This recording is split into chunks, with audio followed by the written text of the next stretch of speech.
Halo, selamat pagi pemirsa. Kita berjumpa kembali di program Sapa Kaltim, dan di program ini kita telah menghadirkan narasumber yang sangat istimewa juga luar biasa. Saya langsung saja menyambut kedatangan beliau. Ada Bapak Insinyur Haji Seno Aji, MSI, Wakil Ketua 2 DPRD Provinsi Kalimantan Timur. Halo Pak Seno. Halo Mbak Lis, sehat ya? Alhamdulillah. Alhamdulillah. Jadi kita ketemu lagi nih. Terima kasih. Dan di sela-sela kesibukan beliau ini akhirnya bisa menyempatkan waktu untuk bisa hadir di program Sapa Kaltim ya Pak Seno. Yes. Ya. Iya. Hari ini kegiatan apa aja Pak? Hari ini banyak banget ya. Dari subuh kita sudah jalan, temui konstituen, kemudian ada beberapa undangan pernikahan, kemudian ada lagi yang minta bantuan, banyak sekali. Banyak ya? Ya. Ini terakhir ini, terbagi-bagi waktunya, dan kemudian memang ini dijadwalkan di akhir ya. Ya, betul. Supaya memang bisa memberikan cerita, kemudian juga informasi yang tentunya ini akan sangat bermanfaat untuk para pemirsa yang menyaksikan program Sapa Kaltim. Insya Allah. Dan pastinya juga kita mengetahui bahwa profil dari Pak Seno Aji ini bukan hanya sebagai Wakil Ketua 2 DPRD Provinsi Kalimantan Timur, tapi di sela-sela kegiatan yang lain pun ini juga sangat banyak ya Pak Seno. Apa aja sih Pak Seno, kita juga pengen tahu gitu. Setiap pagi setelah bangun pagi saya olahraga pagi. Jalan kaki setengah jam 40 menit gitu ya. Kemudian di Kaltim saya sebagai ketua olahraga karate. Jadi bisa main karate juga? Oh bisa, saya dan 3. Saya sabu hitam dan 3. Dan saat ini saya dipercaya oleh teman-teman sebagai ketua Forki Kaltim, Federasi Olahraga Karate. Selain itu saya juga ketua olahraga squash. Jadi ada 2 olahraga, yang satu karate, yang squashnya ya main bisa, tapi belum pernah kejuaraan. Gitu. Nah, yang penting bisa main itu dulu. Nah, dua-duanya ini target medali emas di PON besok di Medan. Sehingga memang saya fokus, saya lihat mereka berlatih gitu kan. Selain di acara protokoler kedewanan, ya tentu saja teman-teman di olahraga ini ikut juga gitu ya. Nah, itu yang kegiatan-kegiatan saya sehari-hari. Kemudian kita juga punya kebun kecil ya, kita berkebun. Itu di wilayah Samarinda juga? Di Kutai Kartanegara. Di Kutai Kartanegara, oke. Jadi sering juga untuk berkunjung ke sana? Ya, cukup sering. Ya. Sebagai refreshing ada aja. Ada anggotanya gitu yang ngejaga di sana gitu? Ada ya, pasti ada ya. Tapi sebagai refreshing, ya jalan-jalan ke sana lah. Tapi kita juga pengen tahu nih Pak Seno, kalau misalkan tidak ada kegiatan sama sekali dalam satu hari, apa yang dilakukan sama Pak Seno? Tidur. Iya. Itu kegiatan yang paling enak gitu. Artinya kita refreshing, kita menyimpan tenaga kembali gitu ya. Setelah katakanlah nih seperti tadi malam saya sampai jam 3 subuh agenda, kemudian jam 5 sudah bangun, sholat subuh, kemudian lanjut sampai sekarang. Nah ini juga tubuh ini kan butuh istirahat ya. Nah kemudian pada saat recharge, yes. Kadang-kadang pada saat besok misalnya tidak ada agenda, ya saya tidur. Saya gunakan kesempatan itu. Atau mungkin dengan kumpul dengan keluarga, diskusi anak-anak. Oke. Hal yang paling menyenangkan kalau buat Pak Seno Aji ketika memang dengan kegiatan-kegiatan yang sangat luar biasa padatnya, apa sih Pak Seno Aji? Yang pertama tadi Mbak, kumpul dengan anak-anak, ya kan? Kita diskusi ya kan, kalau sekarang anak-anak itu kan sudah ada yang bekerja ya kan. Kemudian yang terakhir masih SD, artinya masih butuh bimbingan. Kita jalan-jalan yang tempat yang fresh gitu ya, kemudian kita diskusi bersama sambil makan gitu. Nah itu yang kegemaran saya begitu, saya ajak mereka untuk keluar bareng lah. Nah tadi kan Pak Seno juga mengatakan bahwa saat ini dipercaya untuk memegang 2 jabatan atau 2 posisi sebagai Ketua Federasi Olahraga seperti itu ya, yang olahraga nih. Kalau melihat perkembangan olahraga atau prestasi olahraga Kalimantan Timur sendiri gimana Pak Seno? Saya rasa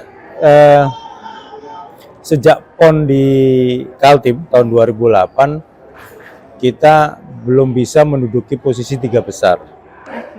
Nah, jadi memang kita perlu dorong para penggiat olahraga ini, termasuk KONI dalam hal ini, untuk bisa membuat supaya atlet-atlet itu nantinya berkompetisi di tingkat nasional.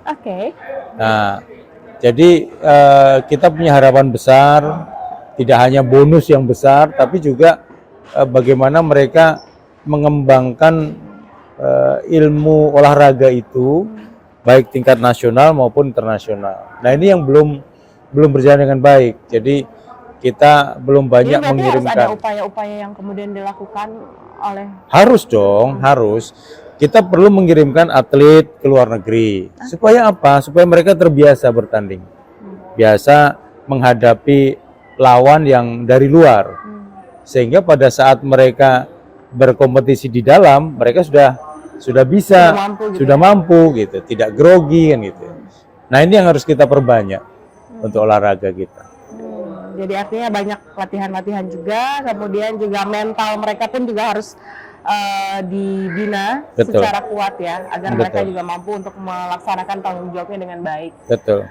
Karena memang untuk meraih prestasi itu tuh nggak gampang ya. Tidak gampang, Mbak. Kan kita dalam persaingan saat ini juga semakin luar biasa kan, begitu ya. Dalam konsep olahraga ini dari 1.000 atlet atau 1.000 penggiat olahraga hanya ada akan 1 atlet yang muncul. Betul. Di tingkat nasional. Nah, ini juga harus kita benar-benar awasi bagaimana mereka bertanding, bagaimana mereka berlatih dan lain sebagainya. Termasuk pelatihnya juga. Pelatihnya juga. Itu jadi yang harus ada pelatihan-pelatih gitu. Ya, betul itu. Itu yang harus kita kembangkan. Tapi selain memegang olahraga, ini juga kan wakil ketua 2 ya, DPRD Provinsi Kalimantan Timur. Terus juga ada sisi lain yang kemudian dilakukan juga nggak oleh Pak Zainal Haji, mungkin ormas gitu atau paguyuban gitu. Kan banyak banget ya gitu ya dari Pak Zainal Haji ini. Memang di sisi lain saya punya paguyuban. Saya dipercaya sebagai ketua paguyuban karena asal saya kan dari Semarang ya.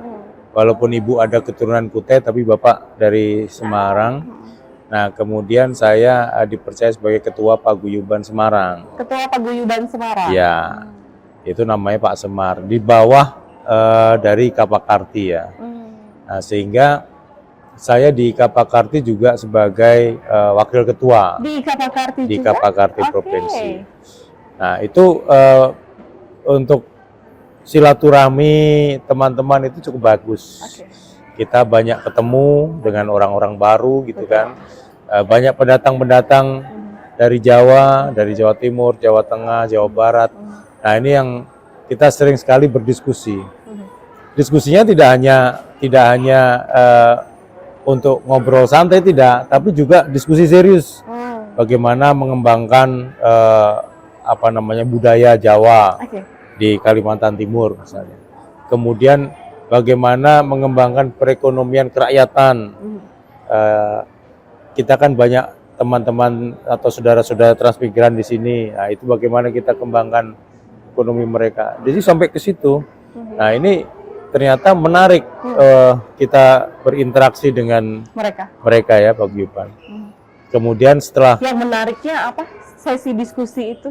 Menariknya misalnya mereka ternyata punya potensi ya, punya potensi untuk mengembangkan katakanlah pertanian nih, mengembangkan para petani yang ada di Penajam misalnya, atau mengembangkan yang tersebar di seluruh Kaltim ya, seluruh Kaltim. Nah, tiba-tiba kemarin saya diskusi ternyata dia ahli breeding kambing misalnya, yang kita belum punya. Nah, akhirnya dari diskusi itulah kemudian tercipta nih kelompok-kelompok tani yang bisa untuk menernakkan kambing dan mengembangbiakkan. Sehingga kita coba membeli kambing dari Australia, kita kawin silangkan dengan kambing lokal, sehingga kambing tersebut punya bobot yang berat gitu ya. Nah, ini menarik. Nah, dan mereka ternyata banyak yang beraktivitas seperti itu.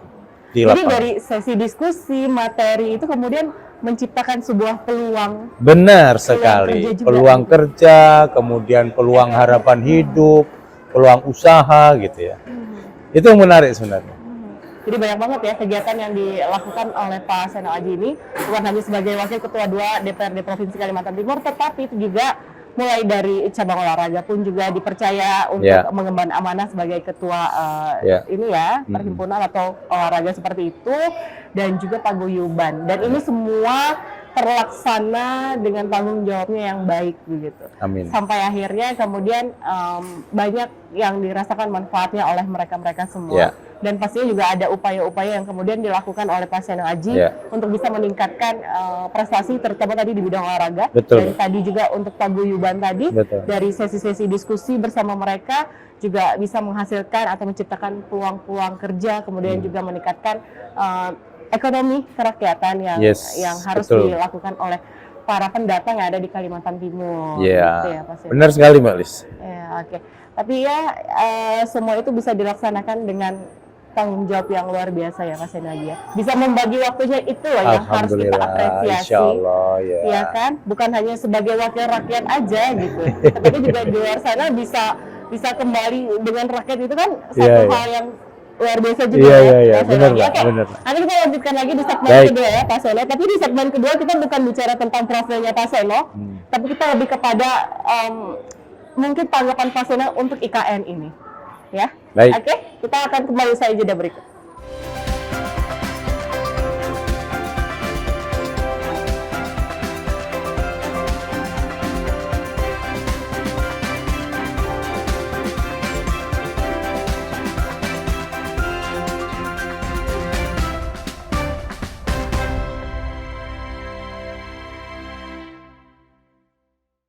Ya, pemirsa, kita kembali lagi di program Sapa Kaltim dan masih bersama dengan narasumber saya Bapak Seno Aji di sini, masih setia bersama kita ya.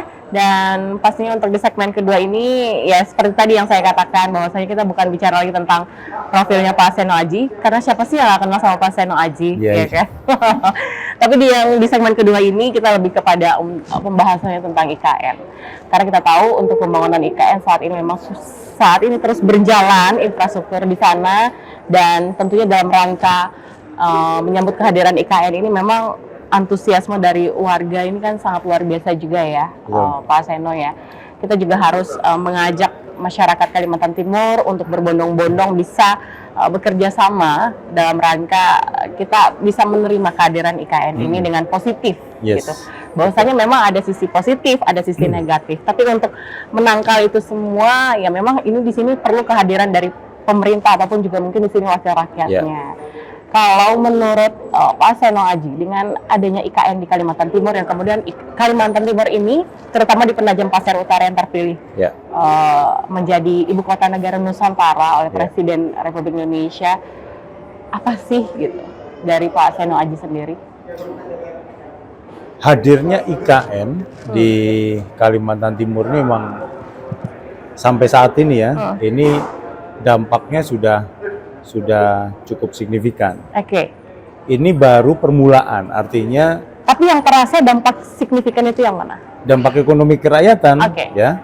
Jadi 3 tahun yang lalu para peternak kita, kemudian petani sayur kita, petani beras kita itu sering sekali tergantung kepada tengkulak. Nah, kemudian setelah adanya ibu kota negara dan mulai dibangun, kemudian ada puluhan ribu tenaga kerja yang sudah ada di IKN, dan sekarang mungkin istana negara sudah jadi, lapangan sudah jadi, kemudian gedung ASN juga sudah jadi. Itu membuat mereka bisa memasarkan produknya lepas dari tengkulak, karena kalau tengkulak kan biasanya kan mereka dibayar sekian. Misalnya beras kalau tengkulak maunya 4.000, maka petani juga nggak bisa apa-apa, mereka hanya bisa menjual 4.000.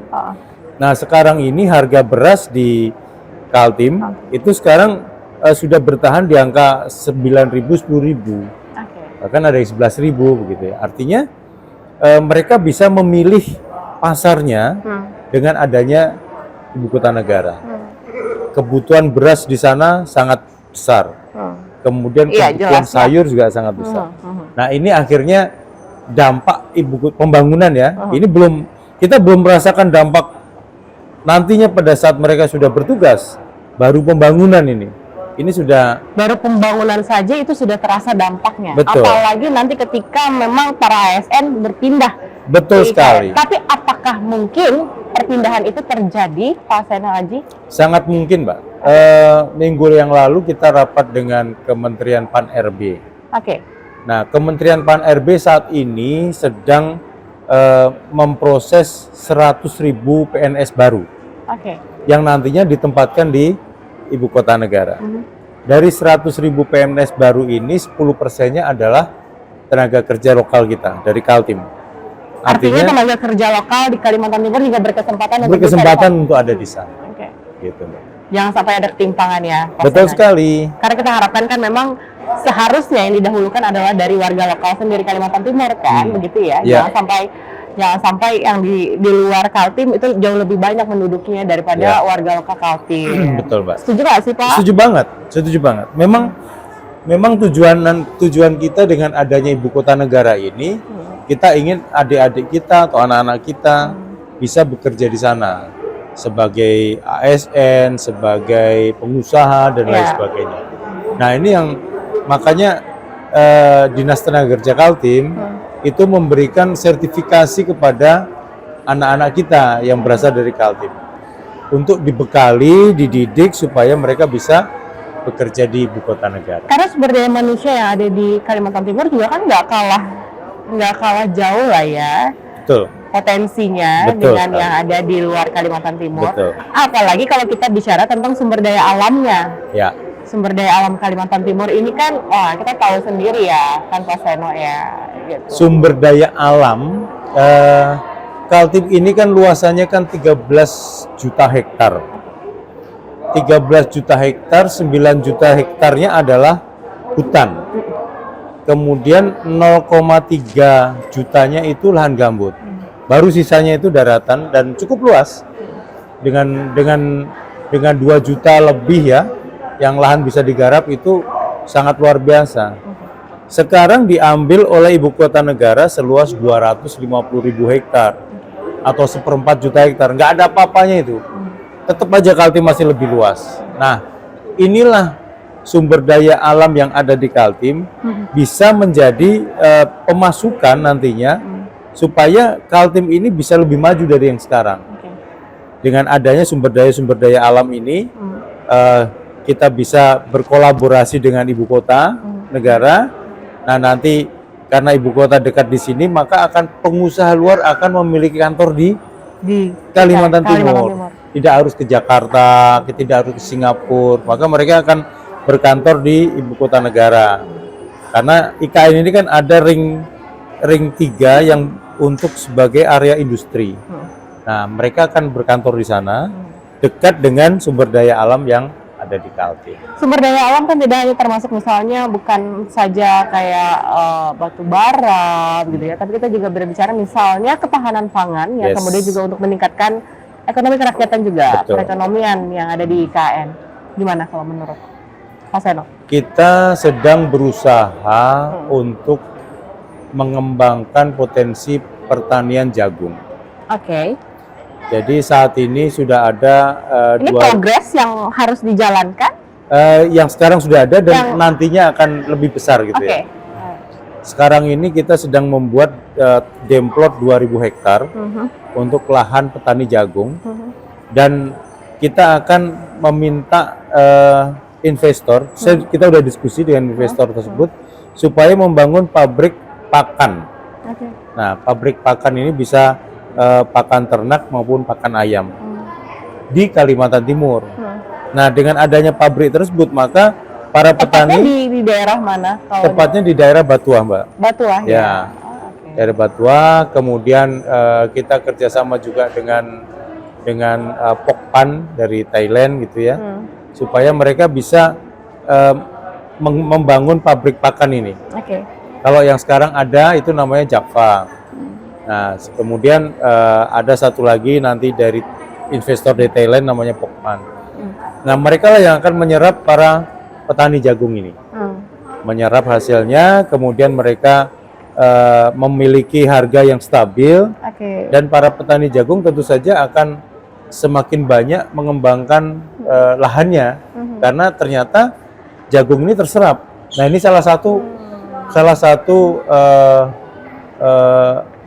tujuan kita supaya para petani ini bisa lebih banyak hasilnya untuk masyarakat. Artinya juga ada bentuk perhatian untuk para petani begitu ya, yang ada di Kalimantan Timur. Betul gitu sekali. ya, melalui tadi peternakan dan juga jagung tadi yang akan pertaniannya gitu. Ini luar biasa lah ya prospeknya gitu. Jadi kita memang harus bisa melihat peluang-peluang itu, peluang-peluang yang ada di IKN ini apa sih yang harus kita sambut.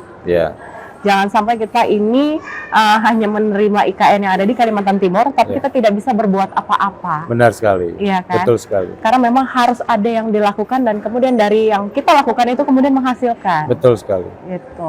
Jadi kalau untuk itu tadi dari segi ketahanan pangan, untuk Kaltim apa nih? Untuk Kaltim Emas. Kaltim Emas. Untuk Kaltim Emas, oke. Kemudian kalau dari sisi infrastrukturnya, kita juga harus memperhatikan ya, Mas Seno Aji ya. Dari sisi infrastruktur kita juga harus memperhatikan, terutama di wilayah PTU tuh. Ya kan? Apalagi kan kemarin-kemarin baru-baru saja terjadi banjir besar. Betul. Ini pasti ada kaitannya dengan infrastruktur jalan juga. Tanggapannya? Memang benar, Mbak Lis, bahwa infrastruktur di Kaltim ini belum baik. Mungkin kalau kita hitung 60% atau dari total 100% ini 60%-nya dalam keadaan yang cukup baik, dan 40%-nya yang dalam keadaan tidak baik. Nah, ini yang menurut kita harus berdiskusi kepada Kementerian PU. Karena di Kaltim ini kan status jalan kan banyak ya. Ada status jalan nasional, provinsi, dan kabupaten. Kalau kita tidak saling mengisi, maka tentu saja mereka tidak akan memperhatikan itu. Nah, ini bagaimana kita berkomunikasi dengan pusat supaya badan jalan nasional tersebut bisa diatasi oleh Kementerian PUPR. Ini yang paling penting. Itu yang paling penting, dan paling penting lagi nanti di segmen ketiga, karena nanti di segmen ketiga ini saya akan mengulik tentang Pak Seno Aji yang kemudian mudah-mudahan ini tujuan beliau untuk atau niat beliau untuk nanti yang kata-katanya yang memang lagi rame di media mau maju ya. Saya belum tahu mau maju sebagai apa, nanti kita saksikan di segmen ketiga. Tetaplah bersama kami.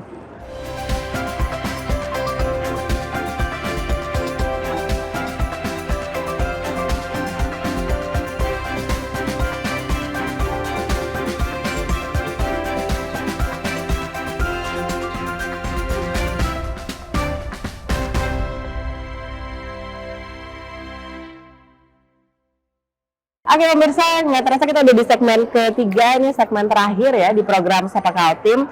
Pastinya kalau menyambung yang tadi tentang adanya pembangunan IKN di wilayah Kalimantan Timur yang memang membuktikan sebuah perencanaan, kemudian juga pengawasan dan persiapan yang sangat luar biasa.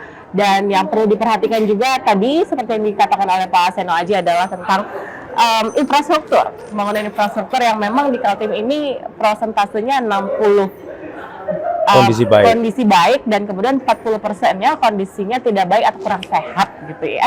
Tapi mudah-mudahan sumber daya manusianya sehat semua. Jadi ini bisa berjalan dengan lancar untuk terus membangun infrastruktur yang ada di wilayah Kalimantan Timur. Dan kalau menyambung yang tadi kan memang ini merupakan bagian yang paling penting ya. Sangat penting. Pak Seno, sangat penting bahkan gitu. Kalau untuk bicara tentang infrastruktur gitu di wilayah Kalimantan Timur dengan kondisi yang 40% itu tidak baik gitu, dan harus di 100% kan kalau bisa. Konsepnya. Betul. Iya kan? Jadi infrastruktur jalan, saya sambung sedikit ya Mbak. Infrastruktur jalan ini kan merupakan konektivitas warga ya.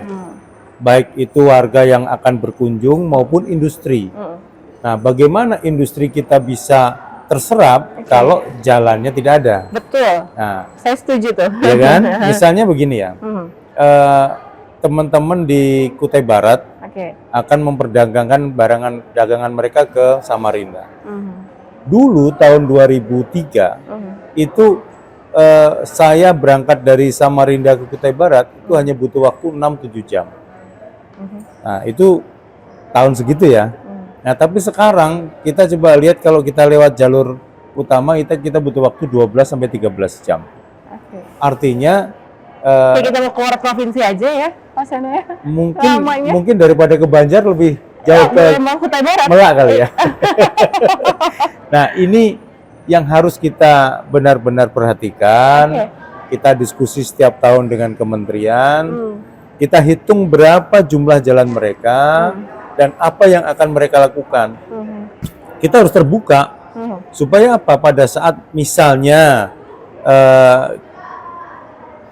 kementerian kekurangan anggaran misalnya karena kebutuhan anggaran nasional yang cukup besar, Hmm.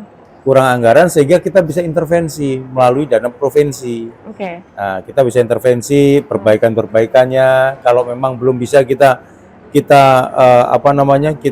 rubah baiki semua, ya kita tambal sulam misalnya sehingga para pedagang, para pelaku industri, kemudian Tidak ada hambatan pelajar gitu ya? tidak ada hambatan untuk ke sana. Nah, ini sangat penting dan sangat vital. Target utama kita menuju tadi Mbak bilang Kaltimas adalah ya Kaltimas. yes, kita punya harapan menjadi kalau Indonesia akan Indonesia Emas 2045. Maka Kaltimas ini harus kita terjadi 2030. Sebelum Indonesia Emas, maka Kaltim harus emas menjadi dulu. Kaltimas dulu. Oh. Tapi konsep ini rasa-rasanya akan dibawa untuk kontestasi pemilihan kepala daerah kah?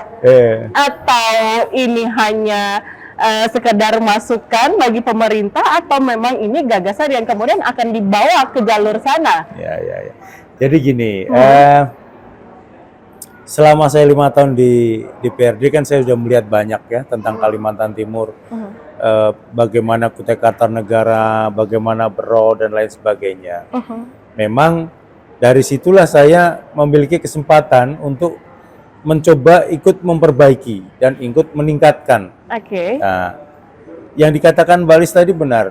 Di sisi lain akhirnya ternyata insya Allah kalau bisa diberi amanah oleh masyarakat, kita bisa memperbaiki seluruh kabupaten kota yang ada di Kalimantan Timur. Tapi itu PR banget loh, Pak Sen. Sangat PR, tapi itu tantangan.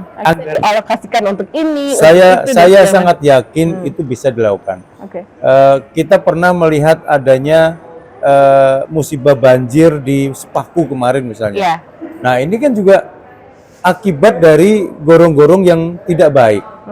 Nah, kemudian kita bicara dengan Pak Bupati, PJ Bupati, kemudian kita bicara dengan PJ Gubernur, kita bicara dengan kementerian, akhirnya sekarang dibuatkan anggaran baru untuk perbaikan gorong-gorong yang ada di Sepaku. Nah, ini kan dengan hasil kita lobby-lobby, diskusi, akhirnya mereka punya anggaran yang cukup untuk memperbaiki semua gorong-gorong di Sepaku. Harapannya adalah tidak banjir lagi. Nah, coba kalau itu kita diskusikan seluruh Kaltim, maka hasilnya sangat luar biasa. Dan Kaltimas akan tercapai 2030. Dan yang terpenting adalah kita benar-benar bekerja untuk rakyat. Itu yang paling penting. Jangan hanya omong, kemudian ternyata selama 5 tahun rakyat juga masih seperti ini terus, masih menjerit gitu ya. Juga gitu masih ya, menjerit. di bawah. Nah, ini kita harus benar-benar turun, apa yang dibutuhkan masyarakat, itu yang kita perhatiin. Nah, jadi saya udah diskusi banyak dengan Pak Rudi bahwa sekarang ini kan sekolah mahal ya Mbak Lis. Oke, ini pendidikan nih ya? Ini pendidikan ini, pendidikan. Karena tadi kan sumber daya alam sudah kita bahas, ketahanan pangan sudah, tenaga kerja sudah, pendidikan. infrastruktur. Sekarang ini kita melihat anak-anak didik kita ini untuk bersekolah saja banyak yang tidak mampu. Jadi kita ingin supaya anak Kaltim itu sekolah gratis tanpa bayar sampai di jenjang S3. Sanggupkah untuk direalisasikan ketika Sanggup nanti kalau sekali. misalkan terpilih? Kita bisa menghitung itu. Oke. Dengan anggaran pendidikan yang 20% dari 23 triliun, maka akan ada 4,6 triliun di sana. Oke. Ya saya rasa kita bisa lah nanti kita diskusikan. Untuk seluruh kabupaten kota. Seluruh di kabupaten Kalimantan. kota yang mereka mau S3 di Unmul misalnya, silakan kita beri fasilitas dengan pendidikan S3 gratis. Nah, di sini apa tujuannya? Pendidikan ini kan akan memberikan teori yang baik kepada seseorang sebelum mereka melakukan tindakan aktualnya. Mencerdaskan kehidupan bangsa lah ya. Korek, mencerdaskan kehidupan bangsa dan ikut menerapkan ketertiban dunia. Ini yang amanah Undang-Undang Dasar ini yang harus kita kejar. Dan Kaltim mampu untuk itu. Kaltim bisa akan menjadi Kaltim Emas dan Kaltim Bersinar 2025-2030. Keren. Jadi konsep dan gagasan ini kemudian itu bersama-sama tukar pikiran dengan Insya Allah yang menjadi pasangannya Pak Seno Setiap Aji. waktu kita diskusi terus dilakukan. Hari-hari kita komunikasi. Kalau di Jakarta misalnya kita juga ketemu di sana, di sini juga kita ketemu di Balikpapan. Terus kita lakukan itu. Akhirnya apa yang kemudian membuat Pak Seno Aji mantap untuk melangkah di KT2 Kalimantan Timur? Pertama adalah dari pasangan. Oke. Ya, jadi kalau kita tidak saling mengisi, maka kita tidak akan bisa sama-sama menentukan visi dan misi. Itu yang paling penting. Oke. Dan selama ini hasil diskusi saya dengan Pak Rudi, kita bisa sama-sama mengisi untuk visi misi kita ke depan itu bisa mencocokkan diri. Nah, kemudian yang kedua harmoni dan serasi dengan pasangan. Kemudian juga pasangan hidup tentu saja. Sebagai suami, saya juga pasti berdiskusi dengan istri saya dulu. Kemudian istri saya juga mendukung, mensupport. Nah, ini adalah salah satu bentuk keyakinan saya, bentuk semangat saya supaya kita bisa maju ke KT2. Selain itu, apalagi konsep atau mungkin visi yang akan dibawa ketika nanti berkontestasi di Pilkada 2024? Visi yang tadi sudah ya, infrastruktur, pendidikan, kemudian yang terakhir adalah kesehatan masyarakat. Kesehatan masyarakat ini kan kita masih kurang banyak rumah sakit yang ada di kecamatan ya. Maka rumah sakit ataupun puskesmas tipe C itu kita perlu buat supaya mereka tidak harus ke lokasi yang jauh pada saat mereka melakukan rawat inap, ada di masing-masing kecamatan. Nah, karena jarak antar kecamatan kita sangat jauh, maka kita perlu mengadakan rumah sakit tersebut. Kemudian tidak hanya fasilitas kesehatan, tapi juga biaya. Biaya saat ini mereka benar bahwa sudah di-cover oleh BPJS. Tapi sangat banyak sekali kasus terjadi dengan BPJS. Betul. Ya, betul ya? Betul. Nah, kita ingin supaya ada cover selain BPJS untuk khusus masyarakat Kalimantan Timur. Dulu pernah ada Jamkesda. Ya, jaminan kesehatan daerah. Nah, kita ingin ada, nanti akan kita konsep dengan Dinas Kesehatan, apakah Jamkesda tersebut bisa mendampingi BPJS sehingga para masyarakat yang ingin rawat inap itu tidak harus melalui berbagai rentetan persyaratan. Jadi dengan mudah masuk, kemudian mendapatkan pelayanan dan mereka bisa sembuh. Itu yang jelas. Harapannya singkat saja Pak Seno, harapan Pak Seno Aji untuk di Pilkada 2024 ini mungkin berjalan lancar, kondusif dan aman juga untuk masyarakat Kalimantan Timur ya, pastinya. Harapan kita bahwa Pilkada kali ini tentu saja tadi berjalan dengan aman, kondusif, dan masyarakat bergembira untuk melakukan Pilkada ini. Dan kemudian kita berharap Kaltim benar-benar menjadi Kaltim Emas, Kaltim Bersinar, untuk menyongsong Indonesia Emas 2045 nantinya. Menjadi Kaltim yang modern, kesehatan masyarakat terjamin, dan pendidikan yang gratis untuk masyarakat. Oke, baik. Terima kasih Pak Seno Aji. Mudah-mudahan kita bisa bertemu lagi nanti di lain kesempatan. Sehat selalu ya Pak ya. Terima kasih Mbak Lis. Dan yang kita harapkan bersama seperti itu tadi juga ya masyarakat bisa berpartisipasi aktif pada Pilkada 2024 ini. Baik. Pemirsa, tidak terasa usai sudah program kita di Sapa Kaltim. Sampai ketemu lagi di episode selanjutnya. Tetap terus saksikan Sapa Kaltim di Kompas TV independen dan terpercaya. Saya Lisindarti. Sampai jumpa.